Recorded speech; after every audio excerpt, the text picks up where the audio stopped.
you've talked a lot about your value of holding forth and, serving like I'm here on behalf of God. Are there one or two other values that you hold on to that has helped you to shape your career? Well, I believe that whatever is worth doing at all is worth doing well. Which means that if you give me a job, I have to do it, and church is not an excuse. See, as Pastor Tola was answering the questions, I was smiling there on some things. When you're talking about, priorities and boundaries and all of that. The way I always present it in my sessions is, you need to sit down and decide what the priorities of your life, what they are. And I have mine. If I have a flip chart now, I will write it down for you. The first thing on that list is God, but it's not church. And I'm in a church, so understand this. I'm explaining it so you can understand. When I say God, it's my personal 24/7 relationship with God. That goes with me no matter where I am. So on the day I cannot be in church because of a commitment for my wife, for my husband, or my children, if you judge me, you have a problem. I don't. That's just the truth. So when he was explaining about his wife and his children, so the way my order of priority is set is God, my family, and my family has ranking. My husband, my children, then my siblings and all of that come. Everybody else can take a cue after that. No, it's true. My husband and my children will follow. 3, my economic commitments. If I'm contractually bound to you to deliver on something, it's a place of my testimonial as a child of God. Do I keep my word or not? Am I an honorable man? Am I a man that can be trusted?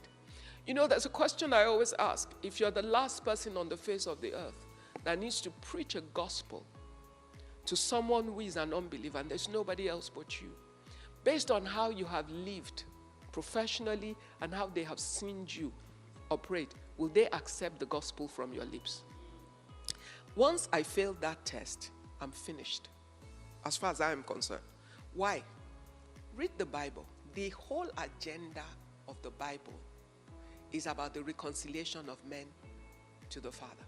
So nothing else. Let's not kid ourselves. And what are we? We're in the Lord's army. We're soldiers appointed for that assignment. So if everything that I do in the boardroom, in the marketplace, in my business does not lead me to that, I have failed. So it's how I think, is how I answer my questions, is when I get to a crossroad, this is how I resolve it. Will I do this or not? Why not? The answer, will it lead me this way or not? Once I can answer that question, I do not care if the heavens will fall. I will stand my position. I will pay the price.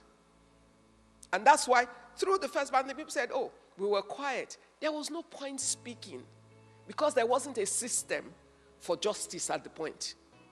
It was best to just leave the matter, knowing it will reveal itself. Did it not? It didn't take 2 years before all of the stories started unfolding and the truth started to reveal itself. Much more not yet revealed that would still reveal. So even if we had then conformed, it would only have taken 2 years for our conformity to bring us shame. No, it's true. It would, in fact, add it 2 years and then 3 years. One of the biggest critical problems we had with Emefiele was Heritage Bank. You're not in Nigeria, you might not know, but you probably know. They pulled what? Heritage license of recent. But Heritage was one of our biggest issues. We couldn't talk. Why? Because certain positions have responsibilities. There are things that we will say that would affect the financial system. So if we spoke, we would have destroyed the economy of the nation and created a stress. So we had to bear the pain to wait for a time when things resolved. Now I can talk about Heritage because the license of Heritage has been pulled, so it's of no consequence anymore. But what was the problem? For a number of years, Heritage had held First Bank.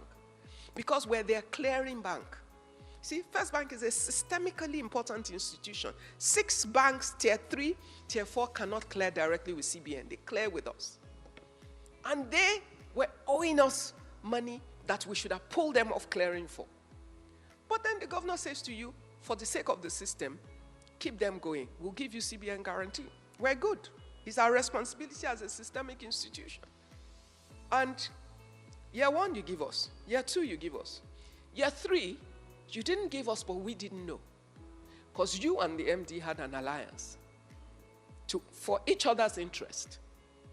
And you didn't give us because you were supposed to have a vested interest in it, which we ourselves didn't know on time. So it took the auditors coming to the board to say, you have a problem. We say, no, we don't. We have CBN guarantee. The guy says, no, you don't. We say, of course we do. And the guy said, you have for this year, but you do not have for this year. And then we turned to the MD and like, guy, what is he saying? And he says, the governor said we should take his word for it. So I'm like, so what if he dies or they remove him? Now, how will I say that outside? This is what I'm saying. But some other people would have judged us without knowing what the truth of the burden we carried. And at that point, we were fighting for an institution. So it was clear to us that the MD was not serving the interest of the institution, was working against the institution for self-interest. So we took the right decision for the board, for the bank to say, this guy is in his last year, he can go early, we'll pay him off, so the bank can be protected. That was our responsibility as a board. Sometimes you are in a tight corner. You need to make a hard call. You will pray, but you will still face the storm of the hard call. Did it work out as we planned? According to the law and the rules, it should have worked out. Because it was our power, we had the power to hire and to fire the MD of the bank as the board of the bank. But could we have ever imagined that the governor of the central bank will ask against all rules to do what he did? No.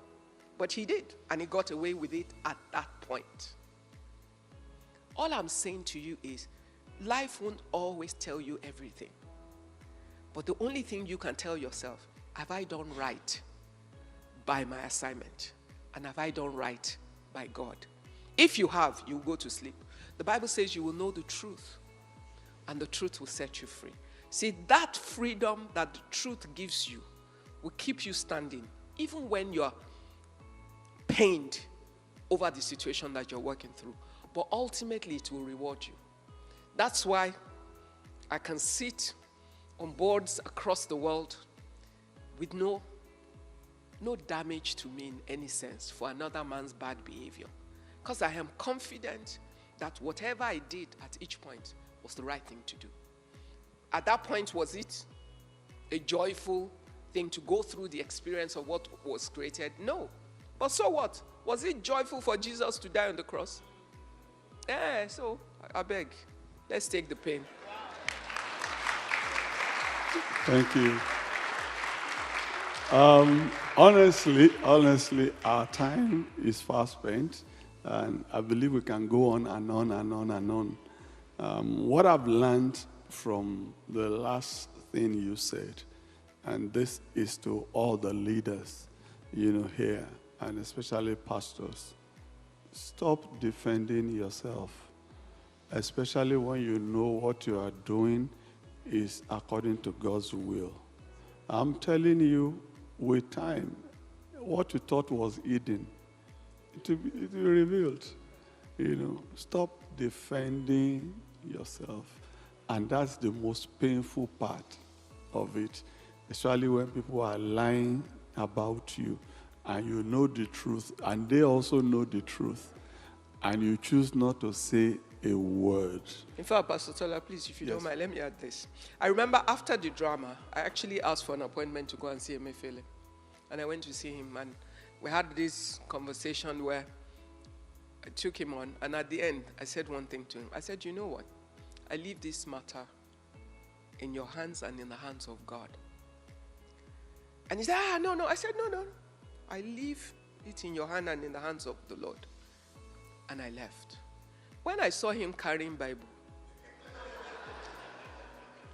I laughed because I thought to myself, he will remember. There is no way he will ever forget any conversation we had. And the first thing I told him was, you know what? You don't know me. If you know me, you will know there are 3 key things that are important in my life. 1, my testimony as a child of God. 2, my father's name. 3, my husband's family name. Those are my 3 legacies that I will give to my children. I'm not after the money, the silver and the gold. That I have it is that the Lord has happened to bless my household. I said, but these are the things that I fight for every day. And that's what drives my decision. You have to get to the point where those around you must know the things you fight for. Yes. They must know what you will not give up on. And therefore, they will gauge the battles they bring to you. Because at the end, they know this one,